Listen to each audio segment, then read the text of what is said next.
cieux, mais et ils font les matchs-vie, ils veulent que vous soyez, et vous voyez qu'ils prêchent, qu'ils sont grands et tout. C'est comme ça, Élie, avec ses enfants, ils étaient des serviteurs de Dieu avec l'onction diabolique. Ils volaient, ils détruisaient, ils violaient dans l'église. Mais Anne, ayaki kosenga nzambe mwana po ye moko mwana wana aya kosala mosala na nzambe. Anne afingamaki mingi na mbanda na ye Penina oyo azali kobota chaque année ye azali kobota te. Mais Anne asengi mwana te mpo na lokumu na ye. Anne asengi mwana mpo aya koreleve les défis na mosala ya nzambe. Tozotanga mokanda na nzambe na premier livre Samuel premier verset tozokende na 2 tobanda na 1 Samuel 1:1 tokende ti na 9. Il y avait un homme de Ramathan, Théophile, de la montagne d'Éphraïm, nommé Elkana, fils de Jéroham, fils de Eliou, fils de Tohu, fils de Topht, Éphrasien. Il avait 2 femmes. Le nom de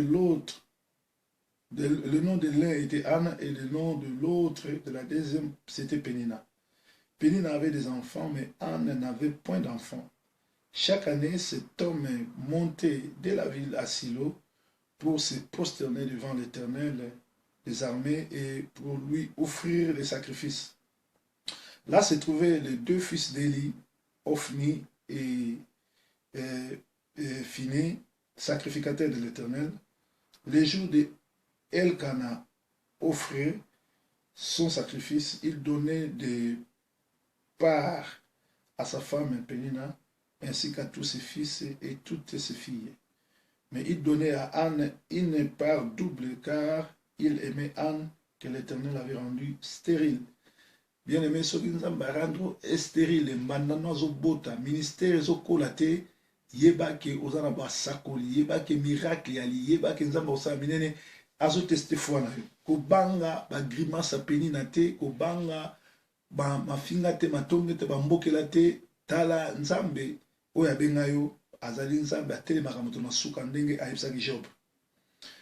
Mais il donnait à Anne une part double car il aimait Anne que l'Éternel avait rendue stérile. Sa rivale ne cessait pas de lui causer des chagrins pour qu'elle se révolte parce que l'Éternel l'avait rendue stérile. Toutes les années, il en était ainsi chaque fois qu'Anne montait à la maison de l'Éternel. Pénina lui causait du chagrin de la même manière. Alors elle pleurait et ne mangeait pas. Il se pourrait que là où tu as un Pénina qui t'insulte, qui minimise ton ministère, qui parle du mal de toi. Il se fait passer pour un grand, toi tu es un petit. Ils peuvent même te régner comme serviteur de Dieu. Bien-aimé, garde les 100 fois comme Anne. Anne savait à qui elle avait cru. Elkana, son mari, lui dit, Anne, pourquoi pleures-tu et ne manges-tu pas? Pourquoi ton corps est-il attristé? Est-ce que je ne vaux pas pour toi mieux que le fils? Anne se leva après que Loï mangeait et bu à Silo. Le mari, le sacrificateur, Élie était assis sur un siège près du montant de la porte du temple de l'Éternel. Et l'amertume dans l'âme, elle prit l'Éternel et plaira beaucoup. Elle fit un vœu et dit, Éternel des armées, si ton regard s'arrête sur l'humiliation de ta servante, si tu te souviens de moi et n'oublie pas ta servante, et si tu donnes un garçon à ta servante, je les donnerai à l'Éternel pour tous les jours de sa vie, et les rasoirs ne passera pas sur sa tête. Comme elle multipliait des prières devant l'Éternel, elle y observait sa bouche, Anne y parlait dans son cœur, ses lèvres remuaient, mais l'on n'entendit pas sa voix. Elle y pensait qu'elle était ivre. Elle lui dit, jusqu'à quand seras-tu dans l'ivresse? Fais passer ton vin. Fais passer ton vin. Anne répondit, non, mon Seigneur, je suis une femme à l'esprit affligé et je n'ai pas bu ni vin, ni liqueur forte, mais j'ai penché mon âme devant l'Éternel. Ne prends pas ça, ta servante, pour une femme de rien, car c'est l'excès de la douleur et de mon chagrin qui m'a fait parler jusqu'à présent. Alléluia. L'excès de chagrin et de la douleur qui a fait parler Anne jusqu'à présent. Tu vois, Anne devant Pénina, Anne devant le faux serviteur, son pasteur, l'Émilie même, l'appelle la traite d'ivrogne. Mais Anne ne se révolte pas. Elle ne dira pas comme le Congolais, pasteur Abetina Libakou, n'a pas sur l'église. Mais Anne s'humilia et dit, ton serviteur, ta servante est affligée et elle n'est pas ivre. Et quelle a été la prière de Anne? Anne dit au Seigneur plutôt, Seigneur, si tu me donnes un garçon, je vais te le rendre. Et ce garçon-là te servira nuit et jour. Bien-aimés, nous prions. Dieu veut aussi que nous puissions prier. Dieu a créé la prière, c'est le seul mécanisme qui peut opérer les changements, les miracles dans la vie d'un chrétien, d'un engagé, de quelqu'un qui a reçu le Seigneur comme Seigneur et Sauveur, Seigneur et Sauveur. Mais Dieu veut que tu lui demandes des trucs avec précision pour son intérêt. Il faudrait que nous puissions nous mettre d'accord à prier pour que Dieu puisse envoyer des bons serviteurs.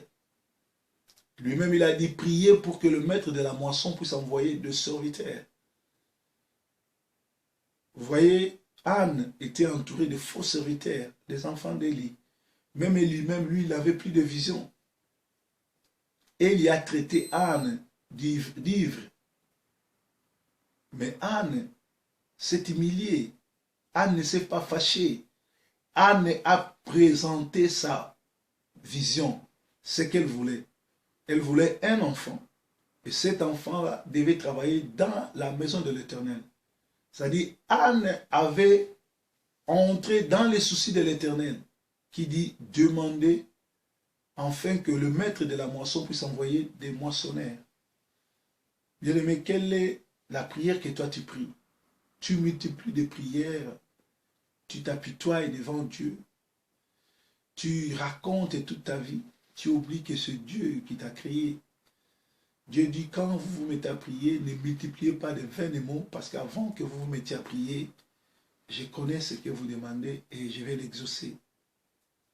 Bien-aimés, nous sommes vers le temps de la fin, le temps où les diables règnent en maître, le temps où les faux sont devenus des vrais sont devenus des faux, le temps où les gens ne suivent pas Dieu, mais ils suivent le mativisme. Ceux qui sont les brebis égarés, les loups qui sont dans l'enclos, c'est ceux-là que vous priez pour et vous les suivez. Bien-aimés, l'œuvre de la croix nous appelle à prier pour que les moissonneurs, ceux qui travaillent dans le temple de Dieu, soient plus nombreux parce que nous sommes au temps de la fin. Matthieu 24, 14 dit, cette bonne nouvelle sera prêchée et ça sera la fin.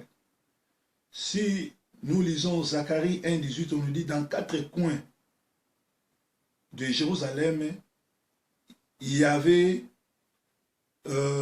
des cornes que les gens ont enterrées pour que personne ne puisse être béni, ne puisse être élevé, ne puisse sortir. Bien-aimé, si tu es dans tout cela, que le Seigneur des armées te guide, te garde. Nous avons supplié au nom de Jésus. Bon dimanche. Merci.